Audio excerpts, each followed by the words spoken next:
Amici bellini, potrebbe essere una giornata campale, insomma, che divide il destino di questa squadra tra passato e futuro, perché si parla di avvicendamento in panchina, i nomi che si sono fatti, Giampaolo, Calzona, al posto di Mazzarri. Facciamo un recap di quello che è successo, uno sguardo anche alle altre squadre e parliamo di tutto. Cominciamo.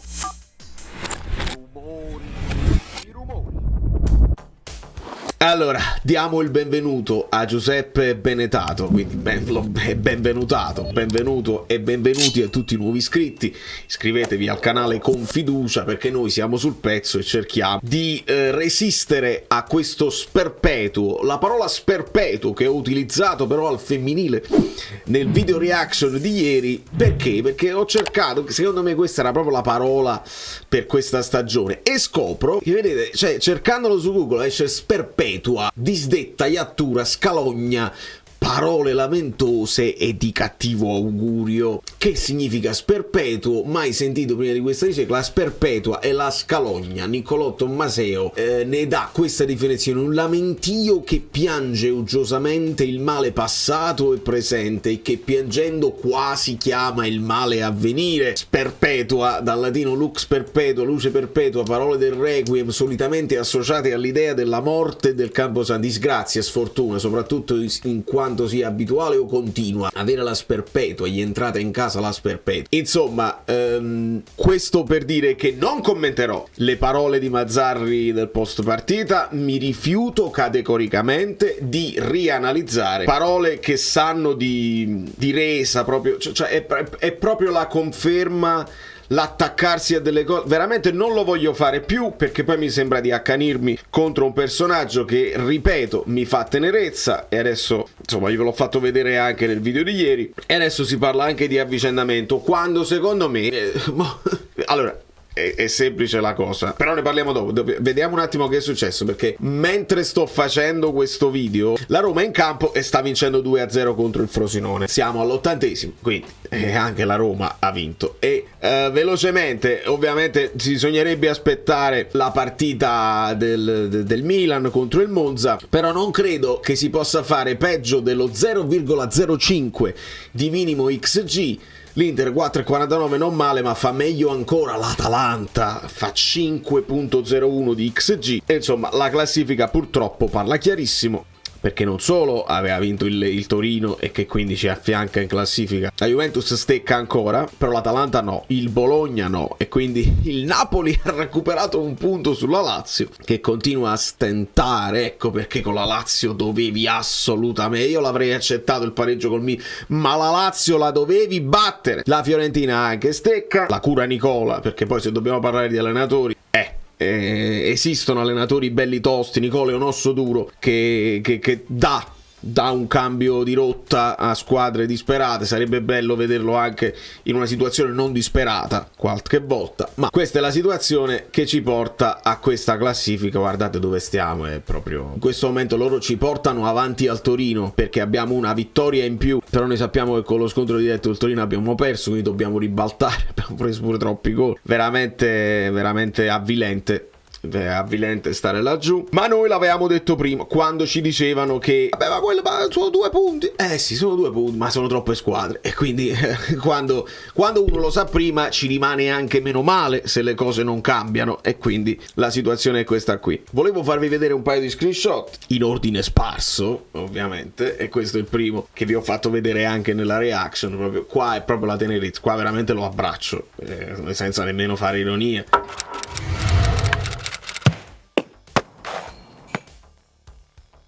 Che lui dice tempo, e il quarto uomo gli passa davanti, non lo considera nemmeno, e Mazzarri proprio dimostra la sua debolezza del momento, dice niente, non mi ascolta, vabbè, e quindi non riesce nemmeno a reagire. Lui l'aveva detto che era arrivato stanco, cioè come stai Mazzarri? Stanco, e purtroppo lo sta dimostrando. Non facciamolo una questione di età, perché ci sono altri allenatori che noi conosciamo molto bene che sono anche più anziani di lui, ma l'energia e la voglia di stare al passo con le cose è tutt'altra. Ovviamente si è discusso tanto di Osimhen, che era presente giustamente a guardare il Napoli allo stadio. Questa è la prima inquadratura, poi dopo sono usciti dei video, mentre tutti lo insultavano, sono usciti dei video dove si vedeva anche un Osimhen molto partecipativo nella partita, nell'incoraggiare i compagni, nel disperarsi. Vediamo. Ecco, sono riuscito a recuperare questa immagine di Osimhen, che siamo nell'arrembaggio finale, si dispera per un'occasione sciupata dal Napoli, quindi insomma, diciamo, perché sto leggendo veramente attacchi, poi se lo fa la stampa ovviamente si porta dietro dei tifosi. Io non me la prendo con i tifosi, che giustamente è un esercizio che sto facendo a fine partita, ascoltare l'opinione dei tifosi a caldo, quelli fuori allo stadio, quelli che telefonano nelle trasmissioni. Alcuni sono veramente avvilenti perché dicono qualsiasi cosa e si sente che ripetono parole prese random e attaccate con lo scotch, prese da qualche trasmissione che loro hanno imparato a memoria, lo ripetono e dicono tutte le cose contemporaneamente perché non sanno cosa dire, no? Ci mettono dentro la condizione fisica, ma non fanno i cross e non allargano sulle fasce, però lo vodka non è buono e quella non c'è mordente, non c'è voglia, non c'è cazzi, e purtroppo lì la responsabilità è della stampa, perché si portano dietro tutta una serie di tifosi che non hanno i mezzi e le capacità di fare un'analisi di come stanno andando le cose, buttano tutto nel calderone e ci vanno dentro anche i giocatori che però per me sono gli ultimi responsabili. Sono responsabili perché non possono non esserlo, siamo d'accordo, ma in questo marasma sono gli ultimi responsabili di questo disastro. Kvara si è pigliato un'altra munizione per questa roba qua, lui salta di testa, gli fa un ponte, credo fosse Sabelli, e gli fa il ponte col gomito tra l'altro, quindi prende una bella gomitata nel fianco, cade, non gli danno il fallo, protesta perché giustamente non dovresti protestare perché stai nel Napoli, però lui si prende i falli e si prende anche i gialli, gli altri no, e siamo purtroppo alle solite. E Kvara indica proprio il punto in cui ha preso quella gomitata, non è che se l'ha inventata, lo sapete, io sono sensibile alle simulazioni, non si è inventato niente. Mentre vi parlo è arrivato il terzo gol della Roma, quindi siamo sicuri che vinceranno contro il Frosinone. 77esimo, facciamo vedere un pochino la situazione tattica.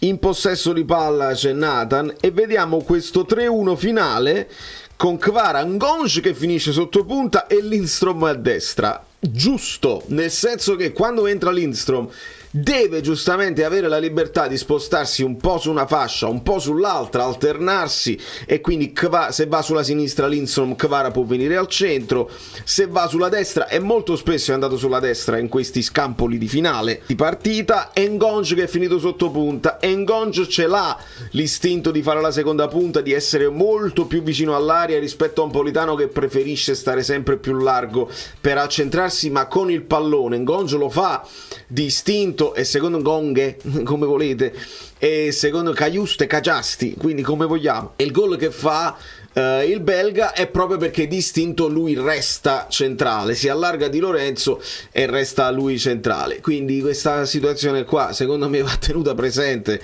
perché così siamo nell'arrembaggio finale. Non lo so se mancano gli equilibri, perché servono degli equilibri, ma questo è l'unico modo in cui stiamo creando qualche pericolo, e certo non ce lo possiamo aspettare col Barcellona, che improvvisamente andiamo 4-2-3-1 col Barcellona, però questa è la situazione in cui il Napoli qualcosina, anche per l'estro dei giocatori singoli, la crea.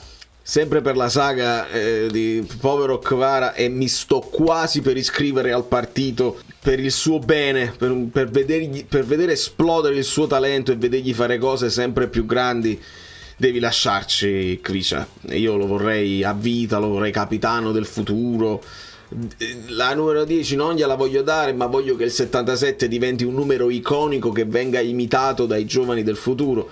Lo vorrei con noi tutta la vita, perché un giocatore così non lo abbiamo mai avuto, pochi, o almeno in pochi, ma resti solo a farti male e ti fai anche prendere in giro, perché poi gli avversari gli ridono in faccia. Malinowski qua aveva preso il pallone, poi gli prende anche il piede nell'aiutarlo, gli ride proprio in faccia. È veramente brutto per Kvara, Kvaratskhelia lo chiama Biazzo, ma nessuno li corregge. Cavara, non lo voglio vedere andare via, però lo voglio vedere esplodere in una squadra importante e guadagnare quello che merita. Sono combattuto. Occhio che qui siamo all'85esimo, qua ci facevano il 2-0, C'è stato un lancio, il Napoli tutto avanti che non fa bene le preventive, e qua è Meret che esce perché sta bello alto questa volta e riesce ad anticipare Ekuban nello scatto finale, la mette in fallo laterale perché sennò aiuto. Quindi sottolinea la partita di Meret, che buongiorno Meret, e invece non è stato lui il problema, assolutamente no. Questo è il gol che fa il Genoa. Si parte da un rinvio di Martinez e vediamo le posizioni dei nostri. C'è Simeone che viene attratto dal pallone e quindi fa questo pressing sul portiere. Non lo so, è una scelta che si deve fare, però se tu fai il pressing sul portiere tutti gli altri si devono comportare in un certo modo, altrimenti hai perso un uomo di movimento e qualcuno rimarrà libero. Tant'è vero, c'è troppa distanza tra Politano e il suo dirimpettaio. Questo è Traoré, che aveva seguito il centrocampista, che potrebbe essere Badeli. Troppa distanza tra Kvara e gli altri avversari, e insomma alla fine Martinez farà un passaggio lungo ma non alto, vedendo il movimento di Retegui, quindi un'azione codificata. Movimento di Retegui che viene da prima punta, viene spalle alla porta a ricevere a centrocampo, si porta dietro Nathan e succede la frittata. Qualcuno aveva dato anche responsabilità a Lobotka per questo gol. Io sinceramente più l'ho riguardato e meno mi sembra responsabile. Il passaggio fa fuori sia Lobotka che Anghissà, proprio qua in mezzo c'è molta distanza tra Nathan e Retegui, che ha tutto il tempo di stoppare, di girarsi, di vedere il suo compagno e di continuare la corsa. Anche lì probabilmente Mazzocchi poteva stare un po' più vicino al suo dirimpettaio Sabelli, credo fosse Sabelli, e quindi vedete la distanza che ha Mazzocchi dal suo avversario. Lobotka cerca di raddoppiare, di metterci una pezza, ma la cosa più grave secondo me è questa, la distanza clamorosa che c'è tra Nathan, che corre proprio più veloce del vento verso la sua porta, non sentendo Retegui, che ha tutto lo spazio per ricevere questo pallone facile sui piedi.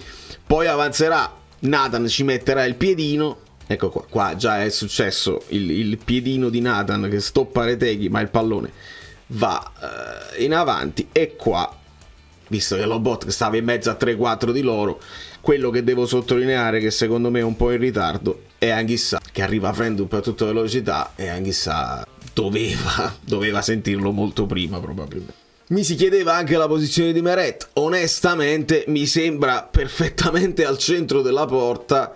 Il tiro è violento, è preciso, è molto veloce e si insacca proprio alla fine sulla rete laterale.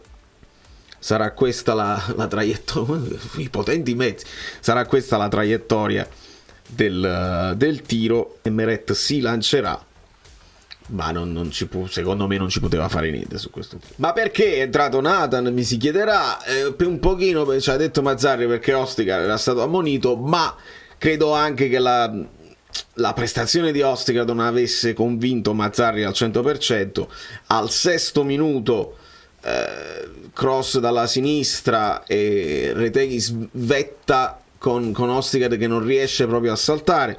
La traiettoria verrà parata poi da Meret, e idem succede al 26esimo. Questa volta salta Ostigar, ma leggermente in ritardo, si coordina comunque bene Retegui, e qua la parata di Meret è forse ancora più difficile della prima. Per fortuna era sul pezzo Alex. Però io devo pure far vedere che Mazzocchi è attratto giustamente, credo, perché si è lasciato da solo, credo fosse Gudmundsson, e deve stringere, ma qua c'è Messias da solo. Cioè, se la palla viene spizzata e non va in porta, Messias è da solo, e questi due che stanno facendo, Rachmani e Di Lorenzo, là che si marcano da soli.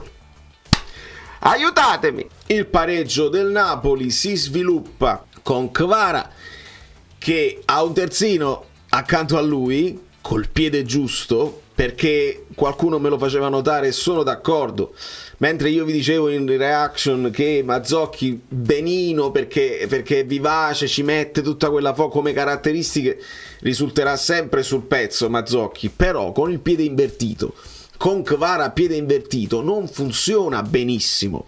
È un po' come quando dicevamo Politano funziona meglio con Di Lorenzo rispetto a Lozano, perché se Lozano anche va col destro, e qua crei lo stesso imbarazzo, perché anche Mazzocchi tende ad accentrarsi, a mettere il cross, a rientrare, oppure è arrivato al tiro Mazzocchi e non si sviluppa benissimo la collaborazione, ecco, sulla fascia, la famosa catena non si sviluppa benissimo con Kvara e Mazzocchi. Molto meglio se hai un Mario Rui o anche un Olivera. Qua Kvara dice proprio vai tranquillo, e infatti Olivera avanzerà, controlla, ci sono marcature molto larghe da parte di quelli del Genoa, avrà tutto il tempo di mettere il pallone. E qua vediamo che a riempire l'area, e questo mi fa piacere perché devi riempire l'area, e in questa azione abbiamo riempito un po' di più, c'è Anghissà, c'è Ngonge qua, c'è Raspadori, strano Lobotka e Lindstrom tende proprio a voler stare negli half space e vuole il pallone perché è difficile che si butta lui dentro senza palla, e quelle sono caratteristiche che hanno altri giocatori. A Lindstrom gli devi dare il pallone e lo devi far muovere con la palla. E infatti arriva il cross di Olivera e nel frattempo era arrivato anche Di Lorenzo, quindi abbiamo 4 giocatori a riempire l'area contro 4 di loro. La traiettoria del pallone sarà bella ampia, alta sul secondo palo. Di Lorenzo fa una bella torre. Per fortuna le marcature sono state un po' ballerine qua, vedete quanto spazio c'ha Ngonge per capire che deve far cadere il pallone a terra, si gira e segna un bel gol, non facile perché sei spalle alla porta, ti devi girare e sentire dove è la porta, veramente un bel gol. Di conseguenza è ufficiale che ha vinto la Roma. Dei rossi, sì, ci sono alcuni allenatori che cambiano la storia delle squadre quando subentrano, altri no, e dobbiamo essere onesti. Non è detto che Cannavaro avrebbe fatto avrebbe avuto un impatto del genere sul Napoli, però Mazzarri era proprio una scelta come una scelta poco visionaria, ecco.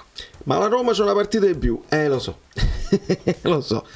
È il Sassuolo, è il famoso Sassuolo che sta in acque torbidissime che dobbiamo affrontare noi, non aggiungo altro, però noi siamo a pari punti col Torino e abbiamo la Lazio che possiamo cercare di risucchiare, Fiorentina e Roma che hanno una partita in più, il Bologna, ma l'Atalanta c'ha la partita da recuperare con l'Inter. Bologna non molla e non vuole mollare, è una classifica avvilente, è veramente avvilente. Insomma, questo video esce bello lungo perché devo fare le pagelle, farvi vedere i giocatori in campo. Allora, io do 6,5 a Meret per quelle 2 parate e per quella uscita bassa che fa anticipando l'avversario.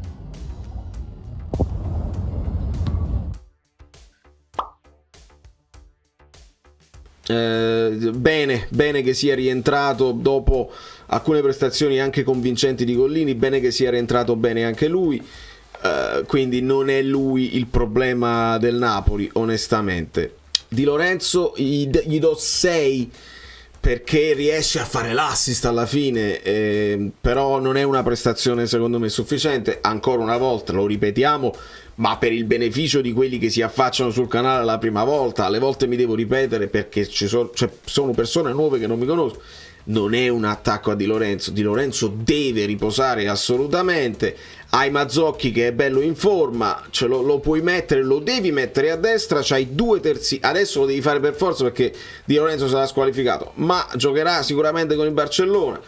Prestazioni di Di Lorenzo, sta soffrendo tantissimo il capitano. Bless you! Deve poter recuperare un po' di tranquillità e un po' di forma. Do 5,5 a Rachmani e do 5 a Ostigard che ha sofferto Retegui tantissimo, come do 5 poi a Nathan che entrerà al posto suo, quindi un cambio che non cambia tatticamente, solamente un cambio di uomo. Do 5 anche a Nathan perché poi il gol arriva da una marcatura molto farfallesca da parte di Nathan. 5,5 a Mazzò che si fa vedere ma si pesta un po' i piedi, non possiamo chiedere grande qualità perché non ce l'ha, però fa dei recuperi anche in difesa non trascurabili. 5,5 come do 5,5 ad Anghissà, che ha sfiorato il gol 2 volte, un poco meglio, diciamo, delle partite veramente altalenanti che ci sta regalando ultimamente, però un tiro dove ha centrato la porta con il sinistro nel primo tempo, non difficilissimo da parare, però era violento, e un colpo di testa nel secondo tempo che finisce di pochissimo sopra la traversa.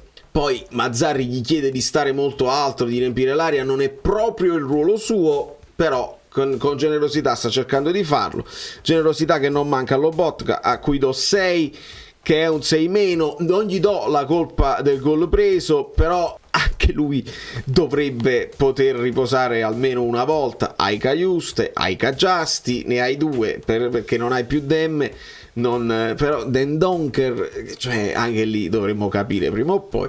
E stiamo cominciando a capire Traoré, che si è mosso abbastanza bene, anche lui un po' a tutto campo, finiva anche sotto punta, perché è un altro trequartista che si adatterà anche a fare la mezzala, che però insomma, quando poi questa è una partita che affrontavi il Genoa che ti aspetta e riparte, una partita dove magari un'altra squadra ti fa la partita addosso, non lo so quanto filtro possa fare Traoré, però insomma non è un giocatore che 25 milioni mi sembrano un'esagerazione per quello visto ieri, non lo riscatterei affatto. Gaetano che fa un gol anche di testa, Foloruscio che fa un gol pazzesco contro la Juventus. Non fatevi sentire, perché lo so che lo state pensando, altrimenti l'anno prossimo già è fatto il mercato. Abbiamo comprato Gaetano, abbiamo comprato Foloruscio, abbiamo comprato Popovic.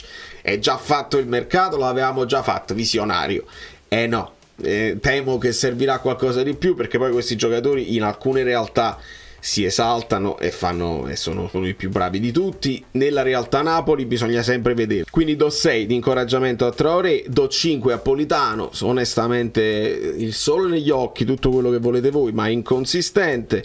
5,5 a Simeone, che si sbatte, ma cicca un paio di occasioni create, una da Kvara, insomma dove doveva fare il finalizzatore che è e non sta riuscendo a farlo. A Kvara do 7, migliore in campo, che condividerà con Gonch quello che succede. Al 45esimo Nathan non l'abbiamo visto, al 59esimo entrano Ngonghe e Lindstrom al posto di Traoré e Politano, quindi Ngonghe si mette qua e Lindstrom finisce proprio lì, finisce proprio sotto punta, che poi si allarga pure qua quando Ngonghe va al centro e viceversa, e ci siamo. E il Napoli così ha una trazione un po' più offensiva. Non mi è piaciuto tantissimo Lindstrom questa volta, 5,5, Ngonghe invece 7, e poi al 65esimo entra Olivera, che sarà fondamentale per il gol, quindi il 6 glielo diamo. Ma al 75esimo entra Raspadori al posto di Simeone, altro cambio che piace assai a Mazzarri, mai vederli insieme.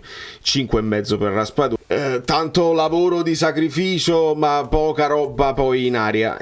Forse Raspadori avrebbe più senso se giochi con il 4-3, ma se hai i presupposti tattici e lo sviluppo di gioco in un certo modo, altrimenti quando li vedi due azioni siamo proprio alla frutta. E mentre parliamo di Calzona, di Giampaolo, qua dicono Milicic, perché il Napoli ha vinto la Coppa Italia, il Napoli Basket, però ci togliamo una soddisfazione. Non si può fare sport al Napoli, si può fare sport al Napoli, evidentemente si può fare.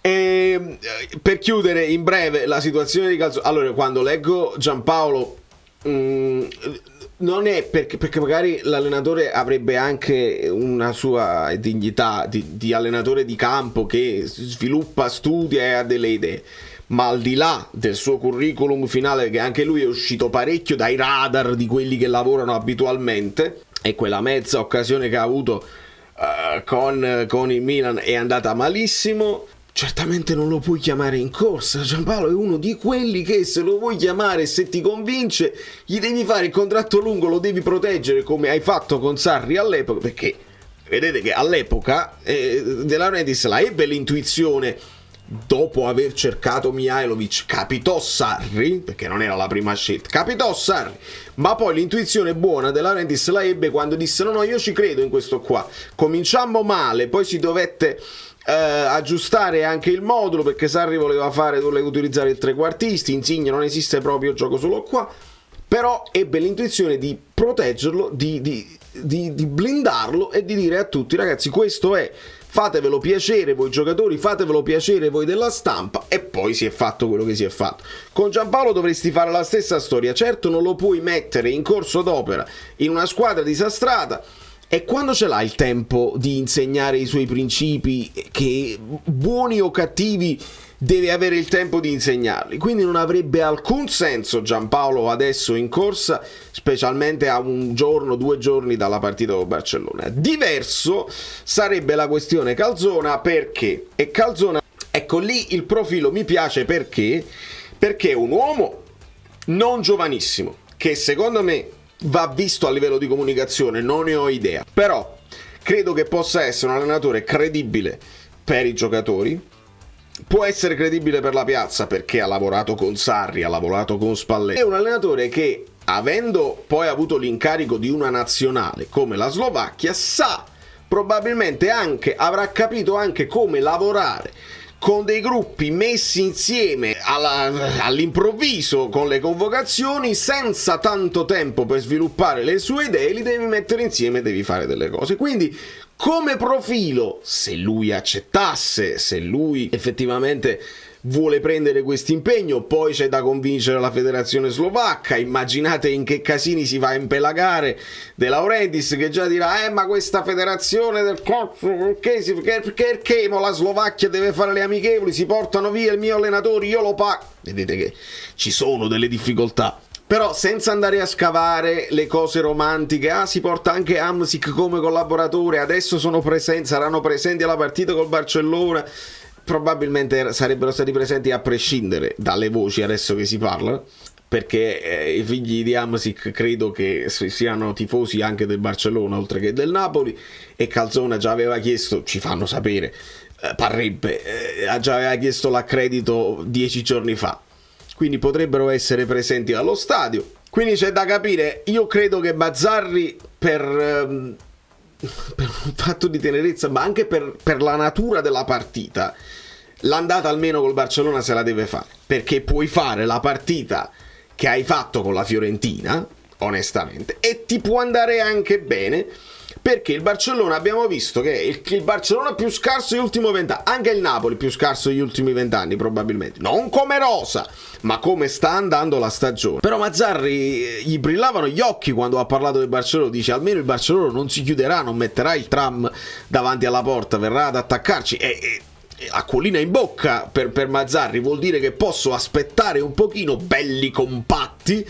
Poi Mazzarri si è atteggiato di essere compatto, poi si è atteggiato di attaccare sempre, poi si è atteggiato del possesso palla, poi ha detto lo abbiamo sempre fatto, no, e con la Fiorentina no, e ti è andata bene con la Fiorentina e ti è piaciuto dire con la Fiorentina è funzionato, e poi hai continuato a farlo con l'Inter, non ha funzionato, e poi l'hai fatto con la Lazio e con il Milan, non ha funzionato. Però abbiamo capito che lui è contentissimo di questa possibilità di fare tutti i moduli che lui insegna, 23 anni di carriera, lui insegna i moduli, quindi difesa a 5 col Barcellona, ripartenza e vediamo che Dio ce la mandi buona.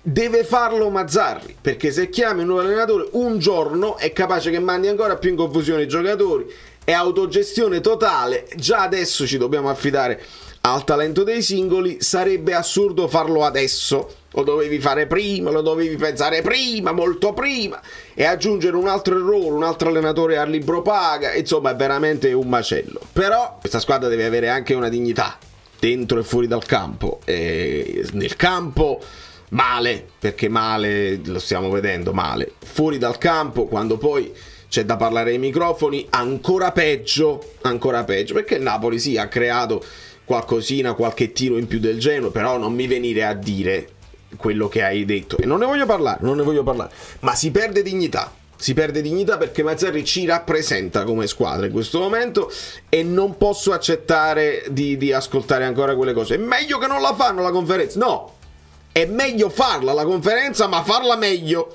quindi con un altro personaggio, perché lui non ci darà mai uno spunto di coraggio, o che non siano delle scuse campate in aria. Da New York, Valerio Fluido è tutto, lasciate i like finali se avete trovato qualcosina di interessante in questo video lunghissimo, che potrebbe essere, no, io l'ho fatto appunto aperto, perché adesso insomma in giornata probabilmente avremo delle notizie più approfondite per quanto riguarda l'allenatore.